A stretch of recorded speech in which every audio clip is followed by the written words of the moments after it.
और इस मौके पर ईरान से दो खबरें आई हैं। दोनों खबरें ऐसी हैं जिन्होंने मिडिल ईस्ट की इस जंग का, मिडिल ईस्ट के समीकरण को पूरी तरह से बदल कर रख दिया है।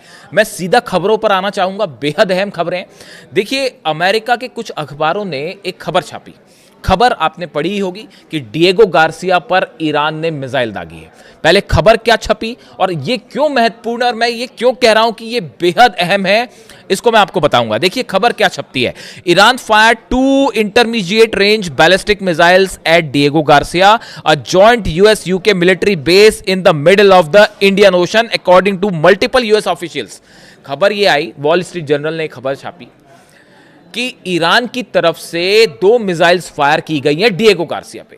डिएगो गार्सिया कहां है? हिंद महासागर में है। अमेरिका और ब्रिटेन का बेस है सबसे बड़ा, और बताया जाता है कि पूरा चाइना और इधर सब कुछ कवर करने के लिए इसको रखा गया है। यहीं से B-2 बॉम्बर्स उड़ते हैं, यहीं से B-52 बॉम्बर्स उड़ते हैं, यहीं से B-1 बॉम्बर्स उड़ते हैं जो ईरान पर निशाना साधते हैं। अब डिस्टेंस देखिए कितना है। यह खबर क्यों अहम है?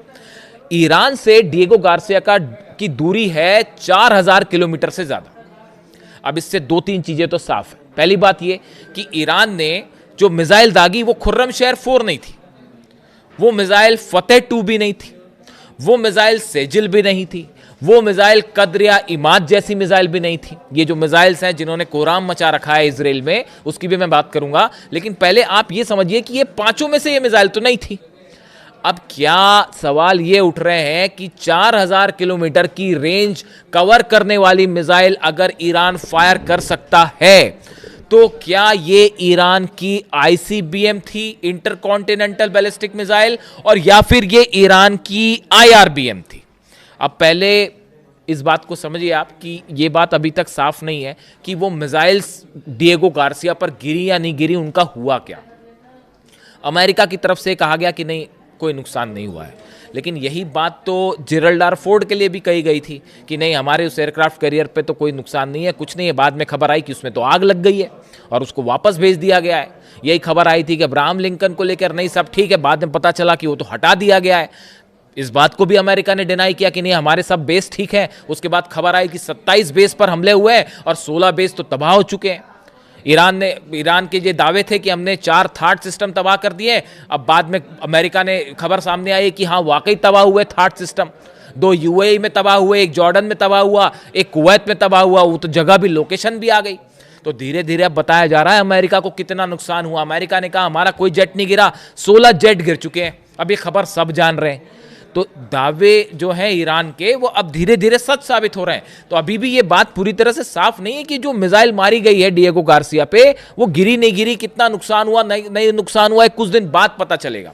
हालांकि ऐसा कहा गया है कि इंटरसेप्ट करी मिसाइल, यानी ये बात तो तय है कि 4000 किलोमीटर की डिस्टेंस वाली मिसाइल दागी गई।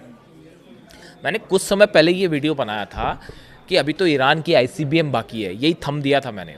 अब कुछ लोगों का, मैंने कई एक्सपर्ट से बात की, जैसी ये खबर आई उसके बाद से मैंने हिंदुस्तान के कई बड़े एक्सपर्ट से बात की।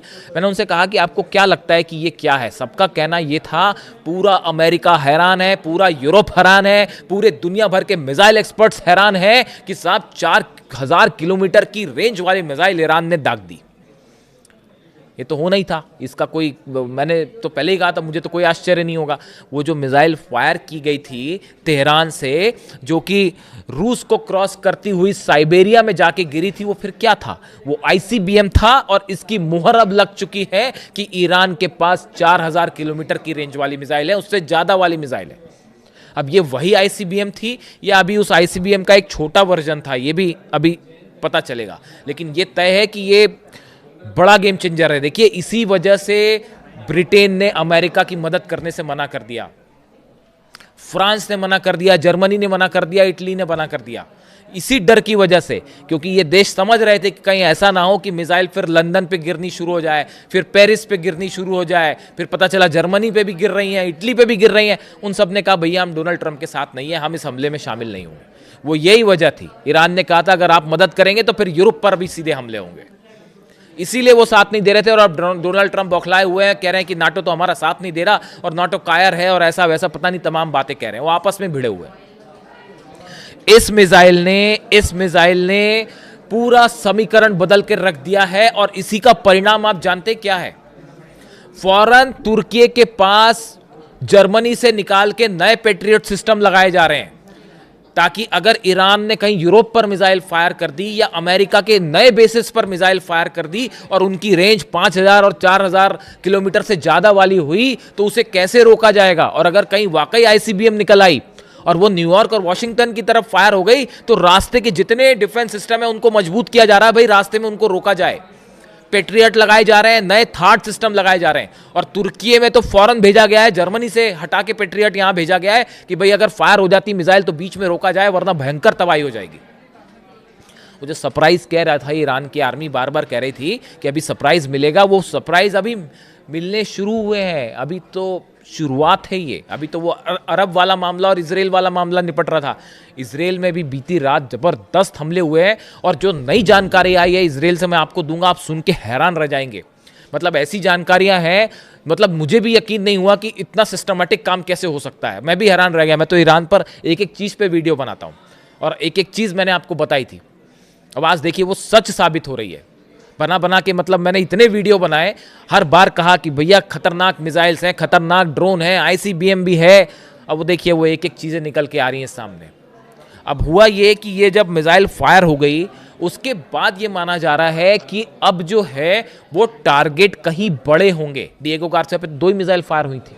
अब देखिए इस बात को समझिए, क्यों ये ईरान की मिसाइल थी, ये रूस की मिसाइल नहीं हो सकती, और ओरेशनिक नहीं हो सकती, ये चाइना की कोई डांगफेंग सीरीज की मिसाइल नहीं हो सकती। क्यों? क्योंकि जब मिसाइल गिरती है तो उससे कमोबेश ये पता चल जाता है कि ये कौन से देश की मिसाइल है। रूस कतई नहीं चाहेगा कि वो ओरेशनिक मिसाइल ईरान को दे और बोले कि इसको फायर करो। कतई नहीं चाहेगा कि भाई अमेरिका को ये बात पता चले कि ओरेशनिक मिसाइल रूस ने दी है ईरान को, वो फायर हो रही है। चाइना भी नहीं चाहेगा कि डोंगफिंग मिसाइल फायर हुई। इसका मतलब ये ईरान की बनाई हुई मिसाइल थी। वैसे ईरान को मिसाइल के मामले में किसी की ज़रूरत नहीं है, लेकिन फिर भी ऐसा कहा जाता है कि रूस ने अपनी मिसाइलें दी हैं और चीन ने मिसाइल दी है। ये बात साबित हो चुकी है। 4000 किलोमीटर से ज़्यादा की मिसाइल है ईरान के पास। 2 मिसाइल फायर की गई है, और ये तो ट्रेलर था सिर्फ। अभी आईसीबीएम हो सकता है और भी फायर हो जाए। तो ये मिसाइल के मामले में एक ऐसी खबर है, आप सच मानिए अमेरिका के पूरे वॉर एक्सपर्ट्स के पैरों तले ज़मीन खिसक गई है। इसीलिए पैट्रियट सिस्टम भेजे जा रहे हैं, नए लगाए जा रहे हैं फटाफट तुर्की में और आसपास, ताकि कहीं यूरोप मिसाइल ना चली जाए और कहीं अमेरिका पर कोई मिसाइल फायर ना हो जाए। ये हकीकत है। ईद पर पहला सनसनीखेज खबर। अब दूसरी खबर पे आइए।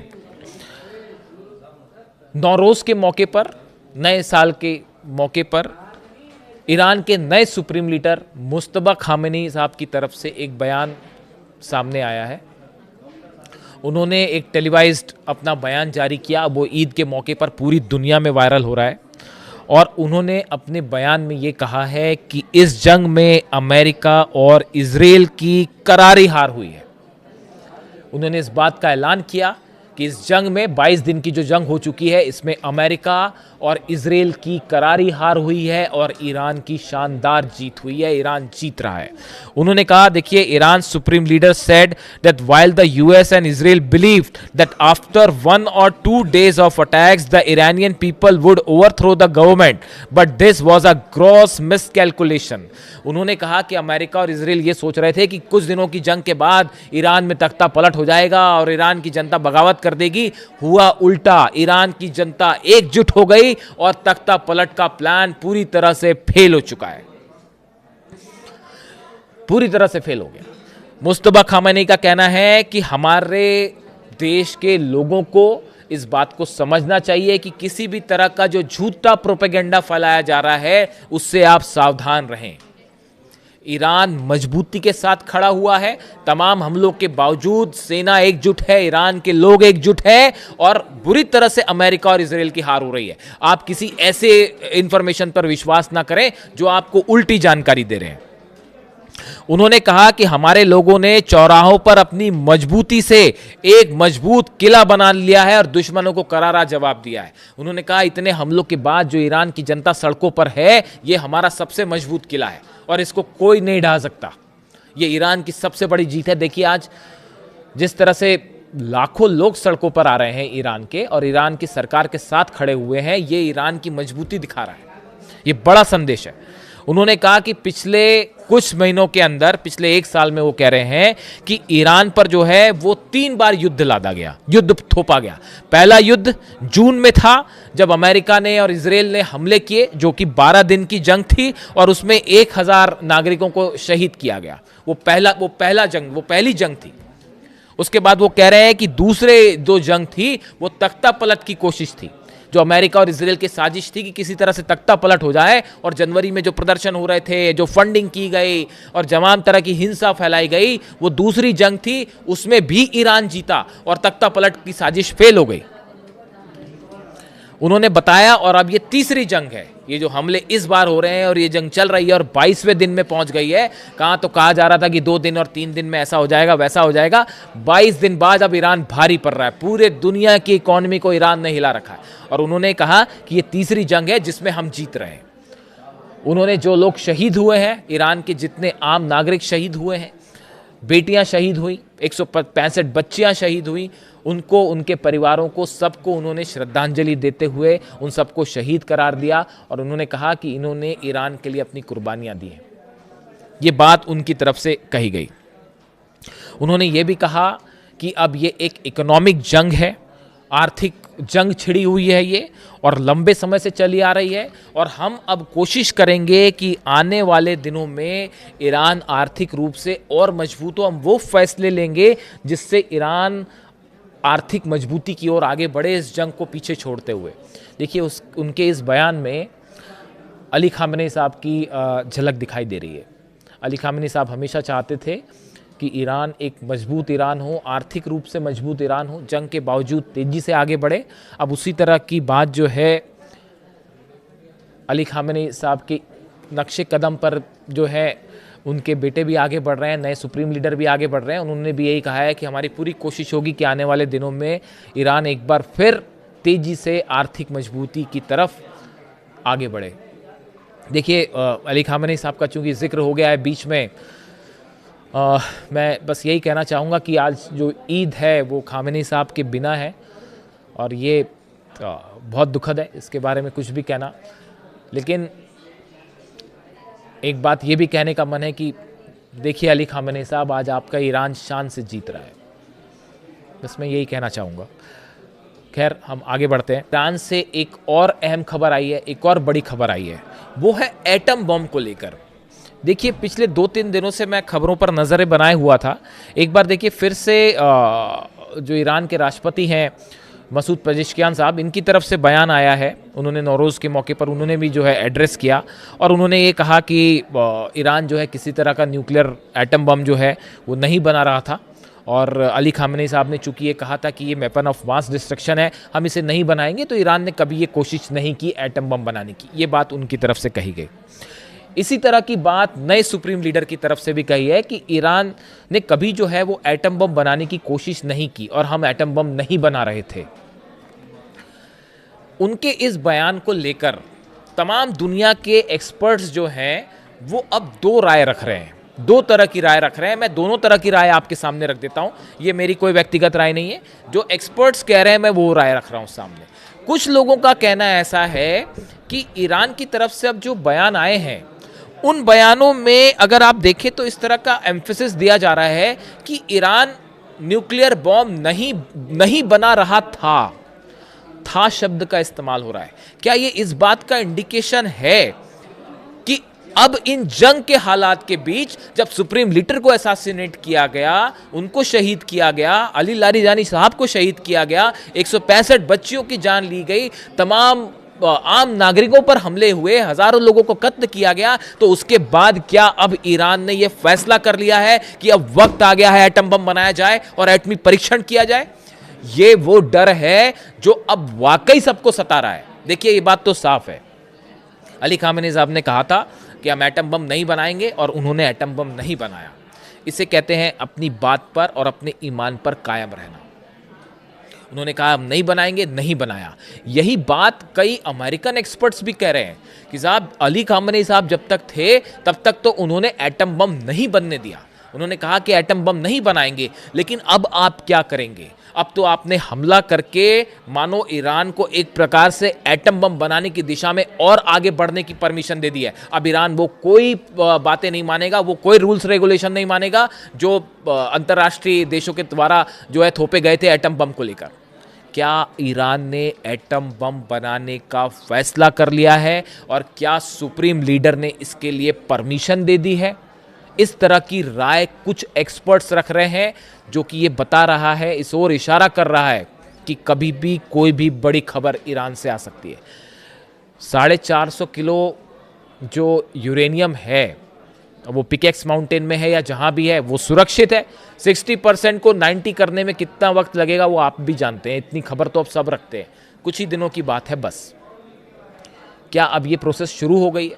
या कुछ लोगों का ये भी कहना है कि अब भी जो है इस तरह की कुछ लोगों की राय है कि ईरान ने अपना यूरेनियम सुरक्षित रखा है लेकिन एटम बम नहीं बनाया जाएगा। इस तरह की बातें हैं, दोनों ने अपनी राय रखी है।